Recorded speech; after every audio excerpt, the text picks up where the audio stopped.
التقرب إلى الله بأحب الأعمال اللي هي الفروض. وأحب وأهم الفروض الصلوات الخمس. عندما الإنسان يتأمل هذه الصلوات الخمس عشان يحب هذه الصلوات الخمس ويديها على الوجه المطلوب، لابد يفكر في شيء مهم جدا، إنه أنا في حاجة هذه الصلوات، الله ما هي في حاجة، الله مو في حاجتها. يعني أنت عبد، سواء صليت أو ما صليت الله غني، لكن أنت اللي محتاج تصلي هذه الخمس صلوات.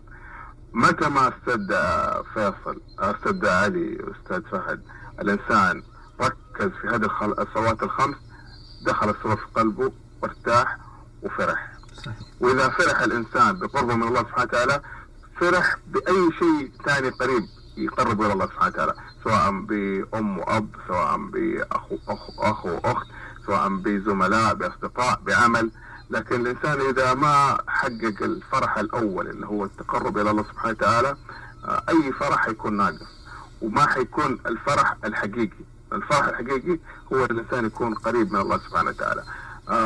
ذكر أستاذ عبد الله يعني موضوع مهم جدا، اللي هو الإنسان يحرص قد ما يقدر إنه يدخل السرور لغيره، خصوصا بعض الفئات اللي تحتاج الإنسان يكون قريب منها.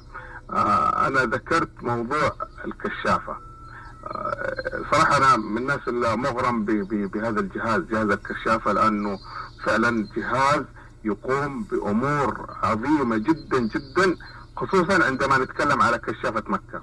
يعني تسردت كشافة مكة بأمور كثيرة. أول شيء إنها في هذا البلد المبارك، وهي بإذن الله وفائها لله سبحانه وتعالى، وفائها للوطن، وفائها للملك، وفائها لكل من يحتاج وفاء. عندما الواحد يتأمل كشافة مكة وإدخال السرور لقلب المعتمرين والحجاج والزوار، يعني شيء أستاذ علي، أستاذ فهد، يمكن ما يحس فيه إلا اللي يعمل في هذا الجهاد بالتأكيد، أو اللي يكون قريب منهم. ليش؟ لأن يعني أوقات الواحد فينا يعني يحتاج إنه مثلا يكون يستجم، يطلع مثلا مكان أو يتمشى أو كذا، أو يعني يغير جو. هم يتغير جوهم إنهم يكونوا مع الحجاج، مع ضيوف الرحمن، مع الناس اللي تحتاج مساعدة. فأنا أقول يعني الإنسان إذا أراد إنه يكون فرحان بمعنى كلمة فرح، يكون قريب من الله سبحانه وتعالى بما فرض الله سبحانه وتعالى، وبعد كذا بالنوافل، ويحاول قد ما يقدر يدخل السرور على قلب أقرب ناس له، الأم والأب إذا كانوا موجودين. هذول لابد يحرص قدر الحرص إنه يدخل سرور قلوبهم، وبعد كذا الرحم، أخوات، أخوان، زملاء، أصدقاء. فنسأل الله سبحانه وتعالى يجعلنا ممن فعلا اهتم بهذا الموضوع، إنه يكون قريب من الله سبحانه وتعالى عشان يفرح الفرح الحقيقي. وجزاكم الله خير. الله يعطيك العافية محمد. قبل ما تختم وتروح، نعم. يعني هناك مظاهر سلبية دائما، أحيانا يعني ما نقول دائما، أثناء الفرح، كيف نتجنبها؟ نتجنبها بأن نعرف إنه كل إنسان له حد معين لا يتعداه، وانتهي حدك بحد الآخرين. بمعنى أني أنا جاني شيء معين أو يعني فرحت بشيء معين، لابد أعرف إنه في ناس تحتاج إنه ما أتعدى حدودي في الفرح. إذا كان الفرح هذا حيدخل السرور لغيري ما في إشكال. لكن إذا كان هذا الفرح يكون العكس، يعني أنا فرحان أستاذ علي، أستاذ فهد، يعني وغيري عنده مثلا عنده مشكلة، عنده أمر من الأمور، لابد يعني يكون في ذوق، إنه أعرف إنه هذا الإنسان طالما عنده هذه المشكلة، إني أحاول قد ما أقدر إني يعني يكون فرحي بداخلي. هذا نقطة مهمة جدا والله يا محمد.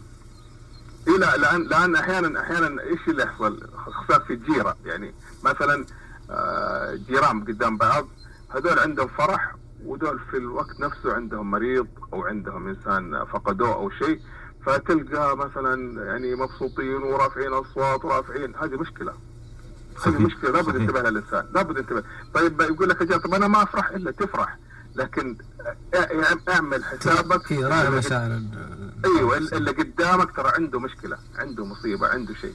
فانت عندما تحاول قد ما تقدر تقنن هذا الفرح، او تحاول انه مثلا ما تاذي جارك، وهو يعرف انه عندك انت مناسبه طيبه مناسبه كذا، وعشانه حاولت قد ما تقدر انك ما تظهر هذه المناسبه، وما والله حتدخل في قلبه سرور وما حينساها لك طول ما هو حي. صحيح. سواء صحيح. كان فرد او عائله. فدابا لازم ننتبه للاخرين، اذا جينا فرحنا لابد نعمل حسابنا انه في اخرين قد يكونوا عكسنا تماما في ذاك الوقت اللي احنا مبسوطين فيه وقمه فرحنا. الله يسعدك يا محمد، شكرا لك وشكرا لمشاركتك. وانا فعلا سعادتي ترى يعني بلقياكم وبمداخلاتي معاكم، لانه انتم من الناس اللي فعلا تدخل السرور الى قلبي بالتحديد انا وغيري كثير. فاسال الله انه يدخل السرور في قلوبكم ويحرمكم الاجر، سواء كاشخاص او كافراد او كاذاعه كامله. الله يحفظك يا محمد، بارك الله فيك، شكرا لك وشكرا لمشاركتك معنا اليوم.